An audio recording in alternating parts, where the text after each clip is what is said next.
Leadership, a simple concept that moves the world, writes history, and drives the lives of millions of people around the world. This is a story that celebrates our leadership and makes us proud of who we are. Today, Latino Leaders Magazine crosses the path of the same leaders we've been interviewing for more than 18 years, making all of us that work at Latino Leaders Magazine proud of our past and excited about our future. Latino Leaders Magazine is confident that we will continue to inspire the leaders that will write the future pages of our history. We have witnessed the enormous potential and value of Latino leaders. Now, Latino Leaders Magazine wants to continue to serve them by connecting these leaders and thus inspiring the future. Ladies and gentlemen, please welcome your host and publisher of Latino Leaders Magazine, Mr. Jorge Ferraiz. Good evening. I'm Jorge Ferraiz, publisher of Latino Leaders Magazine, and it is my privilege to welcome you tonight to the Maestro Awards in New York 2022. New York has always been a great mecca for leadership, and tonight is no exception. We have 5 outstanding stories of leadership, innovation, community service, professional achievement, and leadership. Those are the great collection of leaders and interviews and chats that we have for you tonight. I want to thank our sponsors, Southwest Airlines, UBS, and Comcast NBC Universal for their great support. Thanks to these great companies, our Maestro Awards are possible. So welcome again, and thank you for being with us. At Southwest Airlines, it's always been about heart. It's about loving people, about putting others first. It's about building resilience through connections that last. Because distance shouldn't keep us from being neighbors. It's about living responsibly and doing things the Southwest way. We believe the act of connecting starts with heart. To Jorge and the entire Latino Leaders Magazine team, thank you. You and your team connect leaders and inspire others through your publications and events. Thank you for bringing us together this evening. And to this year's award recipients, congratulations. Tonight, we celebrate you, your service to our communities, and your many accomplishments. I'm Laura Nieto, and I serve as the Director of Community Outreach at Southwest Airlines. At Southwest, we believe in loving people, building resilience, and living responsibly. And we do that by partnering with organizations all across the country to drive economic, environmental, and social impact. Through our longstanding partnership with Latino Leaders Magazine, we've been able to see firsthand how the power of celebrating Latino success stories can inspire the next generation of leaders. Tonight, I'm honored to recognize Mr. Danny Vargas, founder and president of Varcom Solutions, a marketing, public relations, and professional services firm. Mr. Vargas is a proud U.S. Air Force intelligence veteran, having served 7 years on active duty in national security missions. Mr. Vargas is currently Chairman Emeritus of the Friends of the National Museum of American Latino, founder and Chairman of the American Latino Veterans Association, Secretary of the Virginia State Advisory Committee to the U.S. Commission on Civil Rights, and Chairman of Leadership Fairfax. Mr. Vargas's successful career has included executive roles at AOL, France Telecom, and Global One, where he led multinational sales and marketing efforts in Latin America and Europe. Mr. Vargas is also a regular media commentator in both English and Spanish, appearing on CNN, Fox News, MSNBC, Univision, Telemundo, and more. Mr. Vargas was named 101 Most Influential Latinos in America in 2020 and 2021 by Latino Leaders Magazine. On behalf of our more than 61,000 Southwest Airlines employees, it is my privilege to present the Maestro Award for Leadership to Mr. Danny Vargas. Congratulations. Leadership, a great virtue of humans. Those who lead are the ones who write the future. This year, the New York Maestro Award in Leadership goes to Raul Danny Vargas.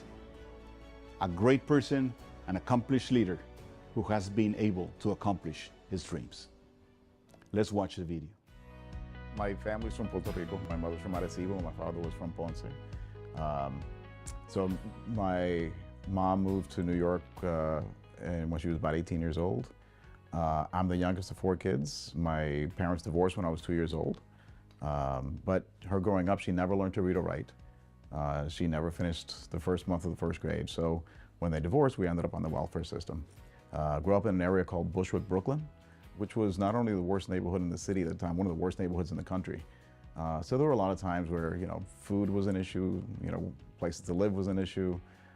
We did our best to struggle to get by every day, but it was a tough upbringing. There was a point in time where, it was hard to know where the next meal was coming from or the next bed we'd be sleeping in, but we always, had hope for the future. My mother was the hardest working woman I ever knew in my life, and she was the one that taught me that when they tell you to shut up and sit down, that's when you need to stand your tallest and be your strongest.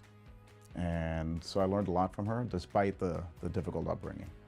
So I think when I was 17, I was able to finish high school. I was going down the wrong path for a certain time. Then my eldest sister, Iris, stepped in and grabbed me by the scruff of the neck and shook me real hard. And I was able to get back on track. So at 17, I joined the Air Force. I had to get my mother to put an X on a piece of paper to authorize me to leave underage. And I joined the Air Force not only as a way to be able to get out of that environment, but also be able to give back to my country. Because I knew inherently that even though we had difficult circumstances, I was still very fortunate and blessed to grow up in the one country where the outcome may not be guaranteed, but the opportunity is. So I joined the Air Force at 17, always moving forward, always working hard, always trying to make tomorrow better than today. So that informed my desire to continue to progress and not fall back into that environment of poverty. And so I've always, ever since then, I've been working really hard to make sure that we could make tomorrow better than today. So at Raytheon, I was doing fairly dangerous missions as well, as part of that contract. And then I had gotten married while I was still in the Air Force. But because of the fact that those were very dangerous missions, we decided not to have children because I didn't want to leave my wife with a child in case something happened to me. So at some point we decided that we did want to start a family, so I decided to leave that type of job and move into something a little bit safer. So I moved from that intelligence mission to the telecommunications industry. Went to work for Sprint International, which became part of a global joint venture with France Telecom and Deutsche Telekom. Eventually became director of sales and marketing, and then eventually went to work for France Telecom proper and became the head of sales and marketing for the Western Hemisphere for France Telecom, from Canada down to Chile. I had a wonderful experience, had an incredible set of responsibilities. But again, at that point we had already had our child, and in 2004, my eldest son, was about 5 years old, and I was on the road like 70% of the time. I had people reporting to me all over the hemisphere, from throughout the United States, throughout Latin America, and I had to make a choice whether I wanted to continue a career in a major multinational, multi-billion-dollar corporation, or be a dad. So at that point, I decided to leave that environment and start my own business. I started Varcom Solutions in 2004. It's been 18 years since then, and I've been incredibly fortunate and blessed. There was a period of time there where I took a job with AOL because they approached me, made me an offer I couldn't refuse. And I was the head of global sales for one of their divisions, and then the VP of Latin America as well. So had a wonderful career in corporate America, but I've also enjoyed being able to be the head of my own business and be able to create something from nothing. And at the same time, do my best to be a dad. My younger son then was born in 2005. So I've been able to find a way to be able to balance work and family life and try to be the best that I can. Not perfect by any stretch of the imagination, but it is my primary focus, my primary priority, and my primary mission is to make sure that I'm doing everything for my family. Statistically, growing up the way that I did, Puerto Rican kid in New York on welfare back in the bad old days of the 60s and 70s, statistically, I should be dead or in jail right now. So I've been given an opportunity. I've been given a gift. I've been given a chance by God to be able to try to make something with the life that I have. So I think it's the least that I could do to find ways to give back. And then also I want to make sure that I can provide my kids with an example of it's not just about doing well in your career or making money, but it's also about doing good, so that you can do well at the same time that you're doing good, and give them that example. So that's why I've really tried to find ways to be able to give back to my community in ways that are impactful, in ways that make a difference, and in ways that are positive. Everything from being the chairman of the Chamber of Commerce where I live, the first Latino to chair a mainstream chamber in the history of Virginia, to being the chairman of the Virginia Board of Workforce Development, having an impact at the state level. And then, as you mentioned, chairing the effort to get the bill passed in Congress to create the new Smithsonian National American Latino Museum. One of the other things that I'm doing now is I'm the chairman of the Virginia Advisory Committee to the U.S. Commission on Civil Rights, making sure that our rights as citizens are protected, and also created a nonprofit for Latino veterans, the American Latino Veterans Association, so that we can really support Latino veterans and commemorate the contributions that Latinos have made to our military since 1776. So all of these things are things that I care about deeply, that I'm passionate about, that are labors of love, that I hope will continue to make a difference and have an impact. Well, you know, my focus is making sure that I can be around long enough to see my kids grow into adulthood. I have a 24-year-old that just turned 24. I have a 17-year-old, and I want to make sure that I can see them, you know, blossom and experience their best lives. I want to be able to make sure that I'm live long enough to be able to walk into the doors of the American Latino Museum. I want to live long enough to make sure that we continue to make a difference in the community. I want to live long enough to make sure that we are doing the things that we should do as a nation to support our veterans. And the future will take care of itself. I tell my kids often that the past is the past, and you passed, right? The fact that you're here today means that you passed. The future will take care of itself, and the present is a gift. That's why they call it the present. So enjoy today, embrace the great love and opportunities that the present provides and that today provides you, and always move forward in the most positive, optimistic way, and make sure that you are embracing spirituality, not necessarily religious, but also, you know, being grateful for the gifts that you have, and have faith that tomorrow will be okay.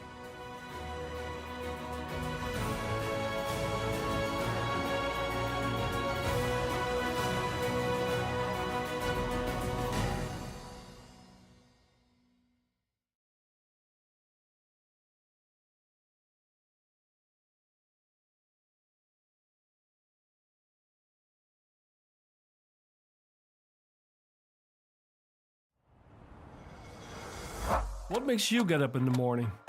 What drives you? Pushes you forward? That's what purpose is. It motivates people. It focuses them. And today, it's more important than ever. At UBS, we help people build businesses, grow ideas, buy homes, secure retirements, create legacies. But purpose is different. It's why we do things. We constantly reimagine better ways to help our clients do more, like developing funds that reinvest portions of profit into future growth. We bring people together so they can accomplish bigger goals. Whether that's connecting clients who are passionate about alternative energy, or introducing a tech startup to a global pool of investor clients. We take our responsibility to society seriously, with solutions that are sustainable and contribute to a fairer world.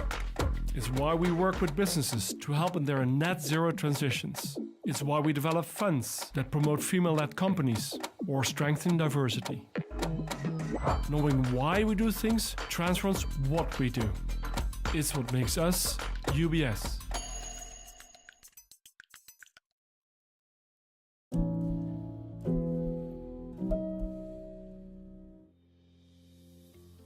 Good evening, I'm Stephen Wagner. Buenas noches, I'm Vanessa Wagner. We're both from UBS Private Wealth Management, located in New York City.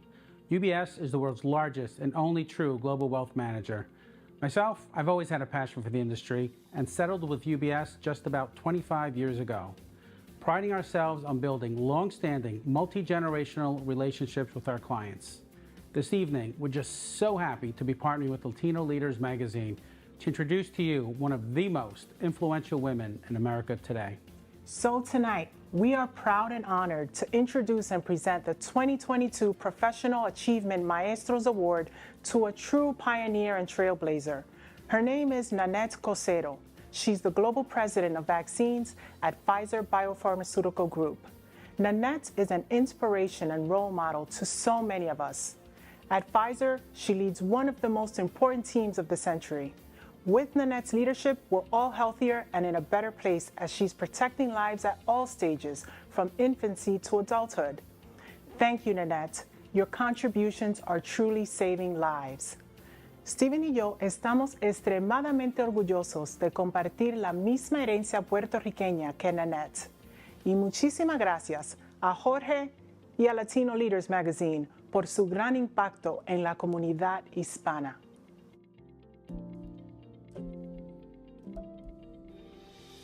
Professional achievement is a human virtue that allows people to escalate and to go up in corporate and organizational ladders. That is the case of our awardee in that category, Professional Achievement, for the Maestro Award in New York 2022, Nanette Cosero. I was born in San Juan, Puerto Rico. My mother is from Puerto Rico. My dad is from Segovia, Spain.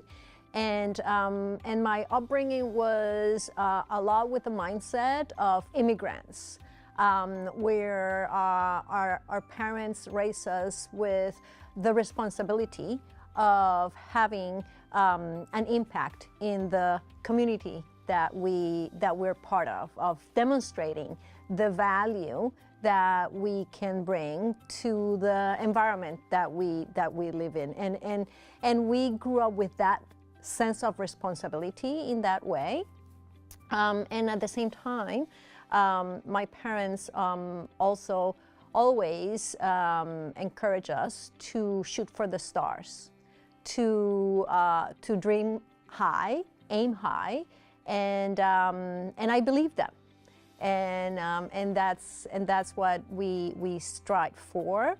I lived early years in Spain. Then we came to Puerto Rico during my high school years, and I came to college in the United States. In all honesty, I went to Cornell not with a complete view of what was going to be the full 10 years after that, right? I went to Cornell with the idea of putting forward the best version of me, and learning what is it all about being in a U.S. University.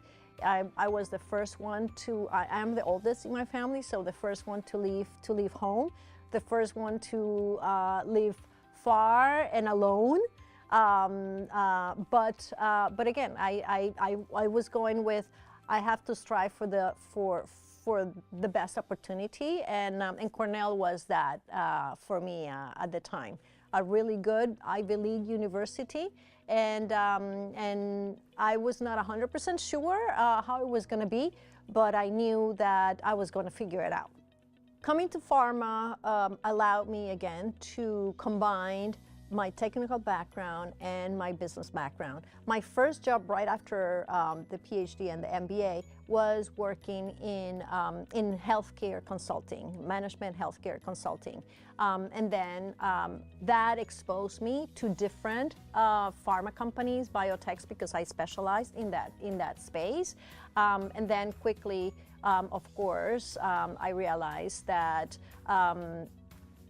what will get me also to having an important impact on global public health was getting into the pharma industry. And of course, I wanted to get to the best one, so that's where Pfizer comes into play. And my 21 years of Pfizer has been a phenomenal journey. Again, nothing, I don't want to give the impression that everything comes easy. No, it is all a result of hard work, of always bringing the best version of me to everything that I do, and always shooting to aim high and having a moonshot type of mindset with a lot of innovation and a lot of aspirational type of approach to what I do and what I encourage my teams to do. Here at Pfizer, I've had the opportunity to be exposed to all the different disease areas, and even maybe more importantly, to all regions around the world. I've gotten the opportunity to learn all the different cultures and what does it take to do business in the different cultures, and that has created an important sensitivity on around diversity and being cognizant of the importance of understanding the different cultures around the world, not only because it helps you to do business or better business, but also helps you to relate better to everybody that we interact with, whether it is customers or whether it is our own employees around the world. And of course, in 2019, January of 2019, I was given the opportunity to be the global president of Pfizer Vaccines business. And of course, at that time, little did I know that the world was going to change completely only a year later after that. And it was around February of 2020 when Albert Bourla, our CEO, pulled us together and said, we have to find a solution to this pandemic. If not us, then who? And we need to now bring the best people to think about this solution, and resources are not a barrier, and we need to do it in the shortest period of time without compromising quality and safety. I will never forget the time in November when we received the results, the first results of the studies that demonstrated that our vaccine was efficacious and was safe. And I will never forget the time in December 2020 when the first truck with millions of doses of the vaccine, of what we hoped was going to be the solution for this horrible pandemic, was leaving the site of our manufacturing site in Kalamazoo, Michigan. It was a very emotional time. And of course, I will never forget when we had the first patient received the vaccine, which was Margaret, a 90-year-old woman in the UK. All those have been very unprecedented moments that will stay with me forever. As Latinas, you know, family is the driver, right? Is the motor of everything that we do. So so that is exactly what my family is to me. I have three now adult children, although they will always be my babies. And I spend all my free time. I try to spend it with them. At the same time, I do participate in activities during my free time for younger kids. Like, for example, I did talk to a group of young Puerto Rican high school students, again, about my experience, having a conversation similar to this, encouraging them to strive for the stars and to always bring forward the best version of them. It was a group in STEM, again, fostering the sciences and the engineering aspect, and so I do also activities like that during my free time, because again, I do see it as our responsibility to continue developing the next generation, to open doors for the next generation of Latinas and Latinos, and yes, so that's how I spend some of my free time.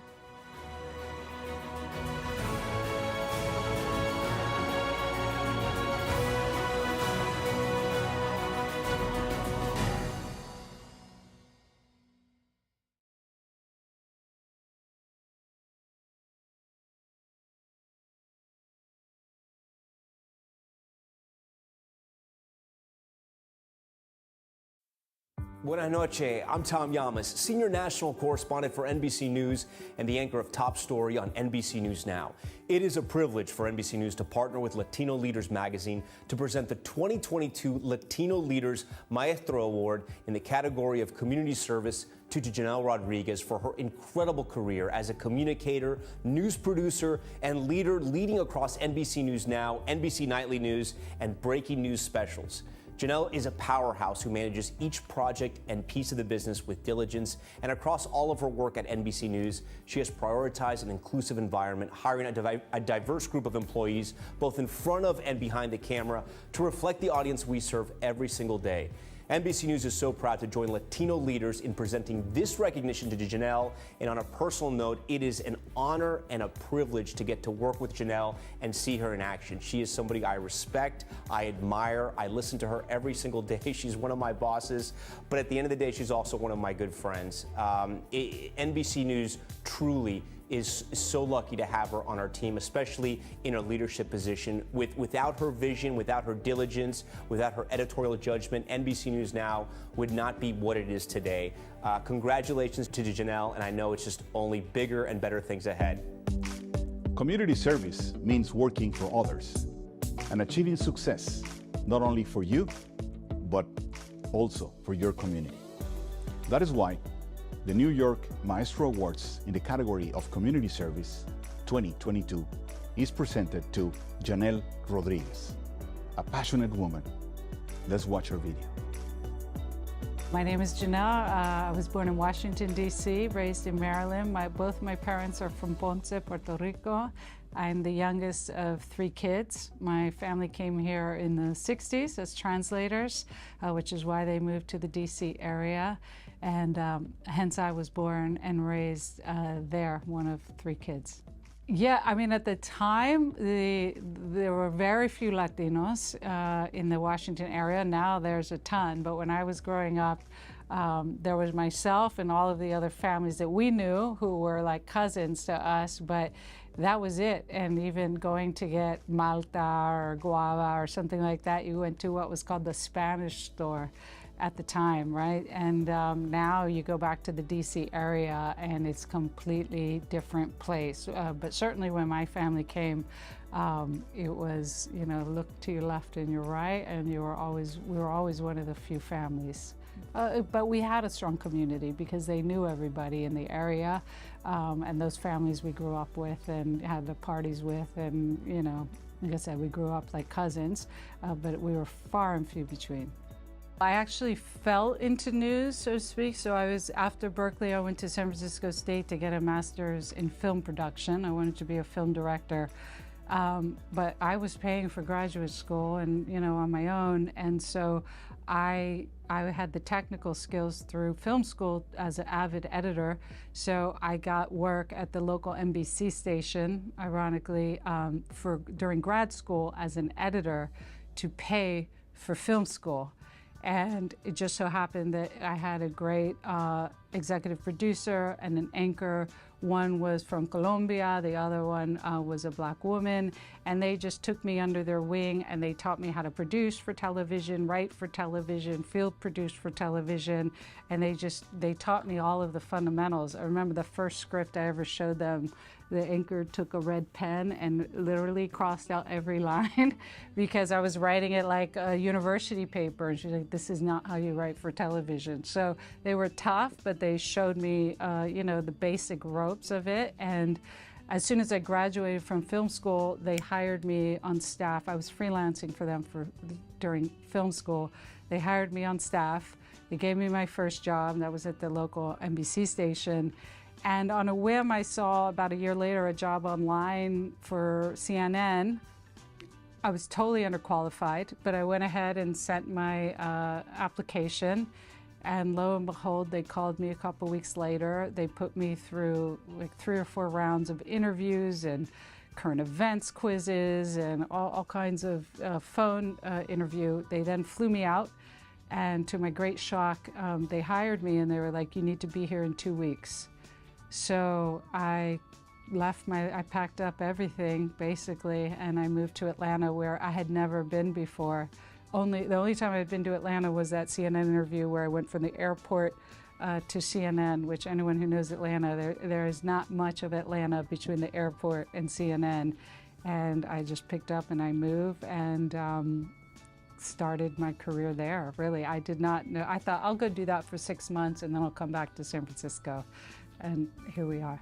I really just want to constantly be challenging myself to be excellent every day, and whether it's a new project or taking on a new technology or leading a company or leading a team, that's where I want to be. It's not a particular, I need X on my resume or Y on my resume. It's really about day to day, month to month, year to year. Am I really challenged? Am I taking on something that maybe scares me a little bit, right? Because that's when you know you're doing something fun and exciting, is when you may be a little bit over your skis and it's a new challenge. So to me, it's less about the destination and more about the journey, and making sure that I'm not plateauing in terms of, you know, getting to a place that's too comfortable, but always trying to take on a new challenge that feels exciting. I will tell you what I'm most proud of, which is I am a mom to a beautiful Afro-Latina daughter who's both Colombian, Puerto Rican, and Black, and she is the joy and center of my life. And anybody who works with me and knows me knows that being a mom is incredibly important to me, and part of what drives me, and anyone who knows me well knows that that is where my heart is. And I think it's important too, though, to say, and we often as women talk about this with each other, sometimes there's this illusion of like, oh, you can do it all, and look, this one, she's a mom and is doing this job, and somehow it's all coming easily. But I can tell you there's some days where it all comes easy and some days where it's all chaos in every direction, and I think we all experience that. And I think there's many families out there, male and female, right, where they're trying to figure out what is that balance between work and family. And to me, it's got to be both at the same time. It's not one or the other. And I think being a mom makes me better at work, and it also makes me have a broader understanding of the world. But I also have great passion for my career and strive to be the best that I can be, which also I think makes me a great mom to my daughter. The biggest cultural values that my family has given me is the sense of work ethic, the sense that nothing is handed to you in this world. You have to go out and seek it and go for it. No one's just going to hand you anything. There is no sense of privilege that comes with it, and the sense that education is everything, and that no matter what happens, you can rise to the top of your career. My dad used to say to me, I don't care if you're a shoe shiner, but you need to be the best damn shoe shiner there is. And it's not about status or money or anything else. It's about a personal sense of both pride in your education, pride in your work ethic, and the rest can kind of take care of itself or not, right? It doesn't matter if the rest of the world sees that or not. It's what you know yourself to be challenging yourself and striving for.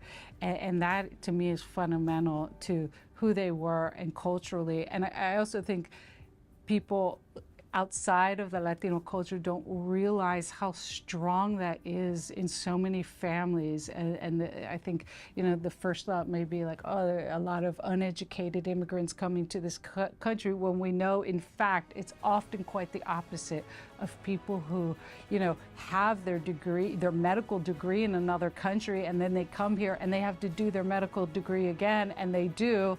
And because they're going to work twice as hard to get it done. And it's that sense, I think, that I've been lucky to have gotten, and has only helped me.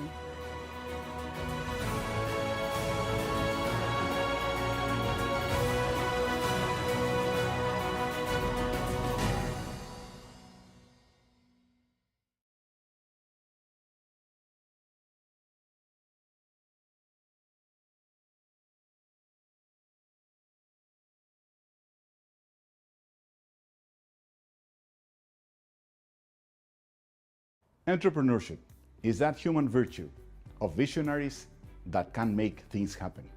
And that is the case for our awardee in that category for the Maestro Awards in New York 2022, Claudia Romo Edelman, a visionary woman that is working to transform her community.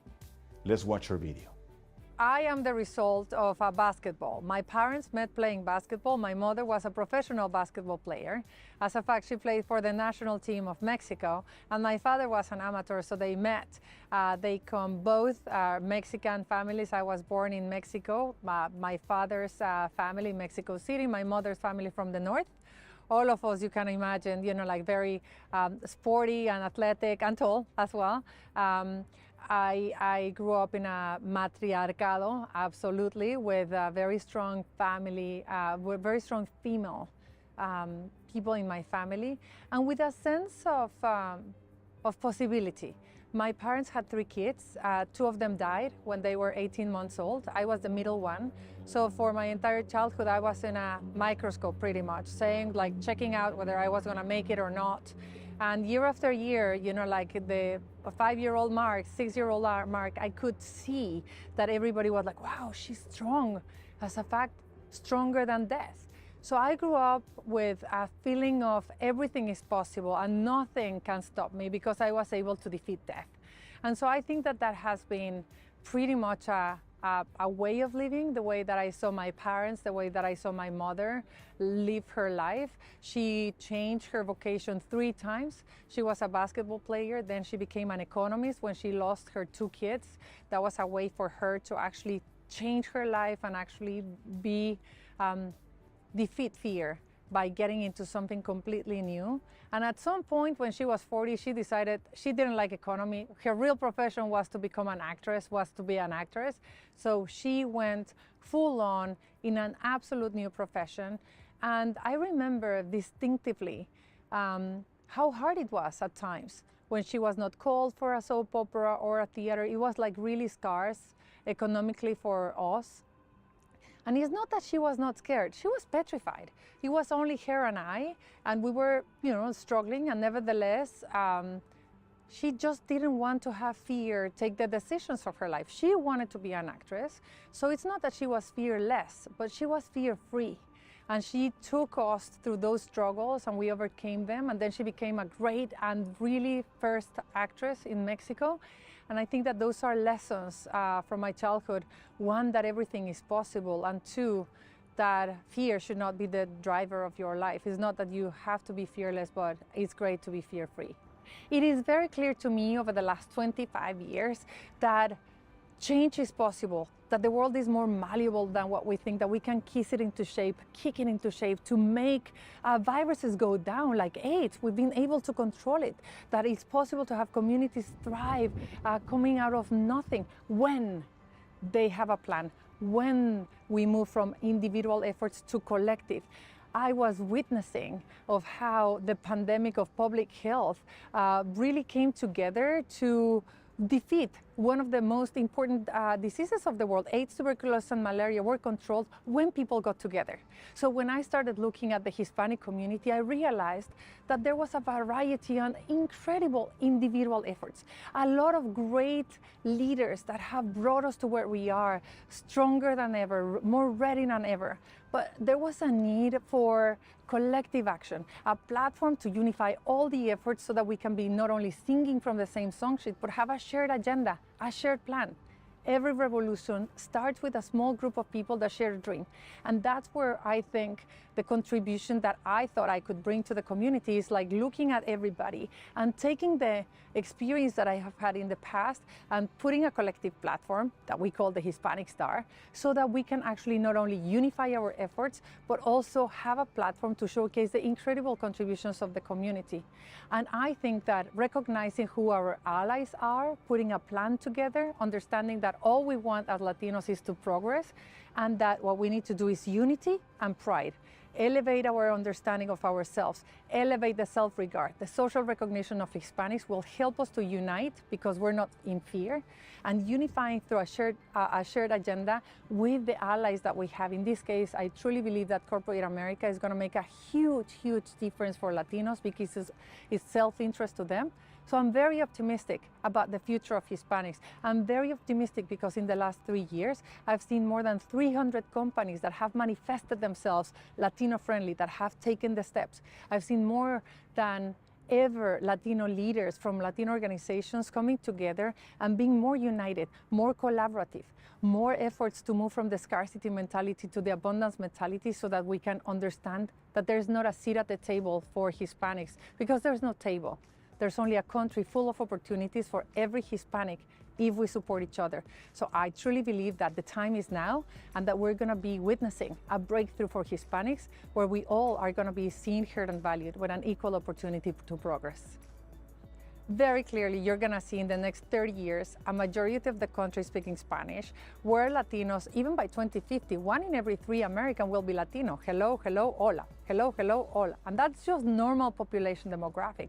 What you're all going to see is the change in representation. You're going to see more Latinos in CEO positions, Latinos leading the country, maybe a Latino president already, a Hispanic community where wealth is at the table, where we are educating all of the workforce future so that America can keep being competitive. So I see the future in 30 years being absolutely better for Latinos. The world is browner, more feminine, and with a bigger heart than ever before. And I think that America is going to be a great example of that, putting Latinos and diversity at the heart. I try to fit it all in.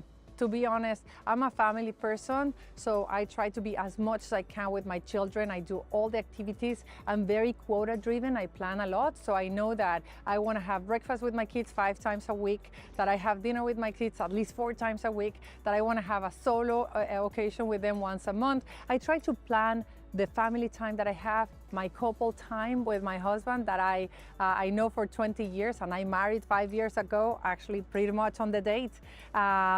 I try to spend time with my friends and family that are all over the world, and really devote a lot of time for me to be able to reflect, to be able to look at this, like strategically, whether I'm hitting the things that I want to be achieving all the time, and being driven by the work that I do with passion, which is to drive social change.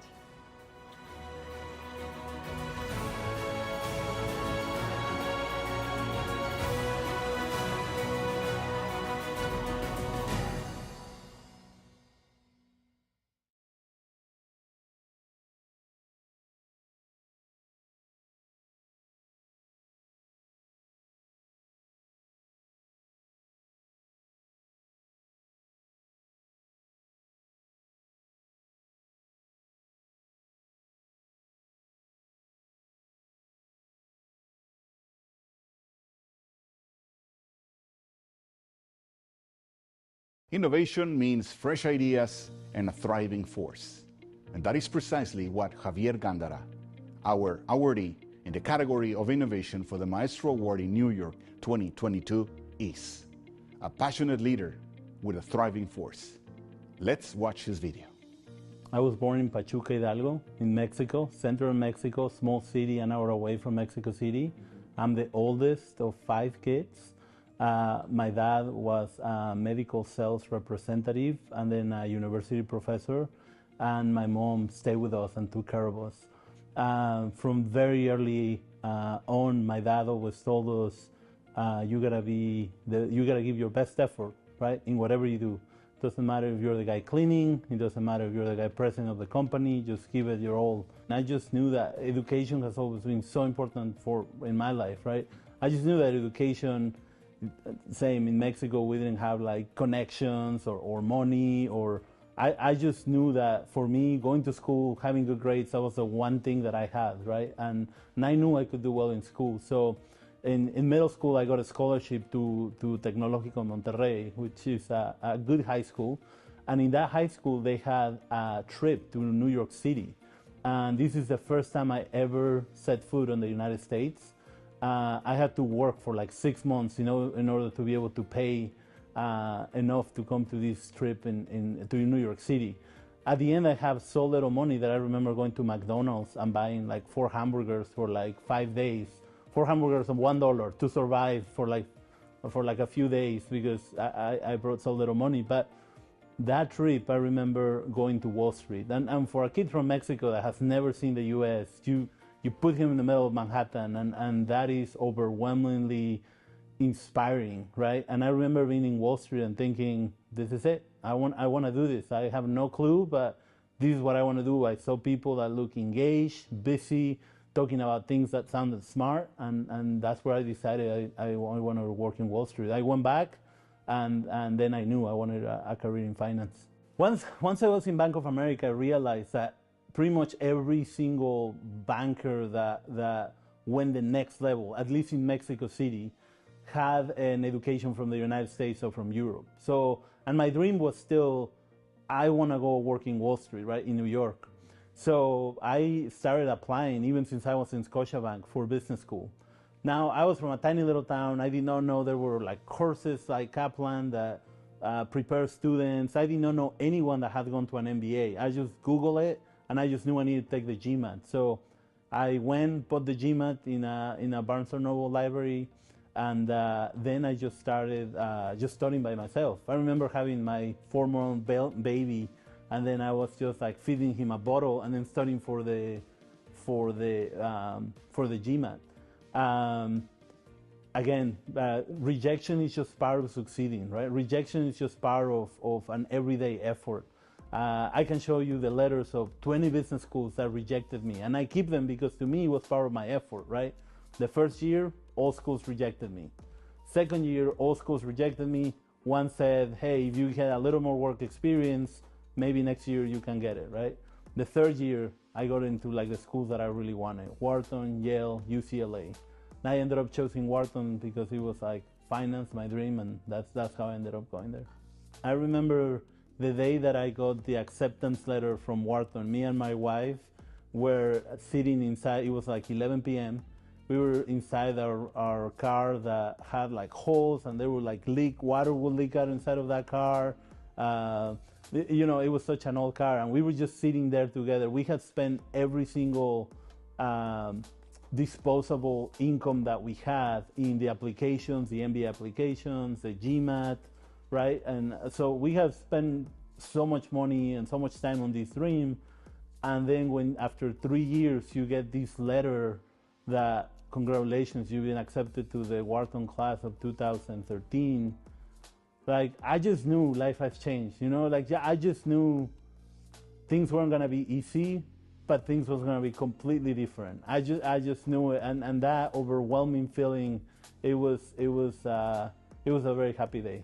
You know, all the Credit Suisse years, I felt like, check, I did this that I wanted, but as often it is with goals, once you arrive and you climb a mountain, at the top you just realize that there's even a bigger mountain behind it that you didn't know, right? So it's always been like that. Every time you achieve something, it's like, oh, there's something else I could be doing, right? Better, and then I set my goal there. Ever since I was in finance, since I started in college, I wanted to work at Goldman Sachs. That was an institution that really, the culture, the depth of the stuff that they do, the very smart professionals is something that I really wanted to do, to work there. So when I got the call from them, I was very happy to join them. Initially, they hired me as head of fundamentals or research for a structured credit trading desk, now called the private markets, investing and lending. And I was hired as head of the desk, but there was no one to manage because there was no team. So they started, they told me the budget that I had and that I could go and start hiring people. So that's what I started doing, and we found very good talent in different places, in India, in New York, in Dallas, Texas. And we started hiring a group, and one by one, we have now 14 people in Dallas, a few more in New York, and 6 in India. And with all of these, I've learned the importance of looking for talent in unusual places. Usually, people that are hungry, hunger can overcome skill if that person is willing to learn. And I've had an incredible experience hiring people from diverse backgrounds that bring something different to the table, and that's something that our team is known for, the diversity that they bring. We all have different lives. I got married very young, when I was 22 years old, and I met my wife in Miami, in a train station, and I just knew she was the one. There was no point in waiting, and if I waited, I was not going to meet anyone like her again. So we got married very young.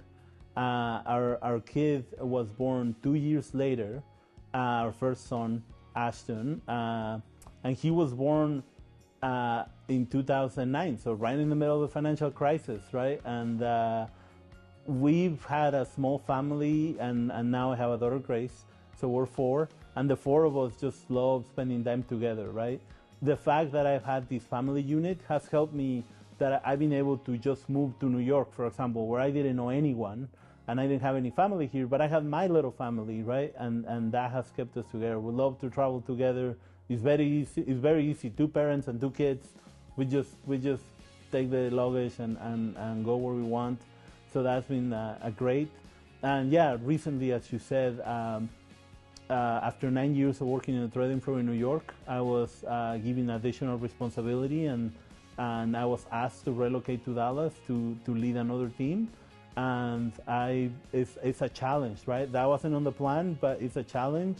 And I believe on the plan that the company has. I buy into it. I love Texas. I love the culture here. So I moved. I still get to go to New York once a month, and I'll be going to New York for like the foreseeable future. But I think it was a great opportunity. And as I was saying, when you have new opportunities, you just gotta chase them, right? You're not always gonna know the end result, but if it's an opportunity to grow, you just gotta go chase it, right?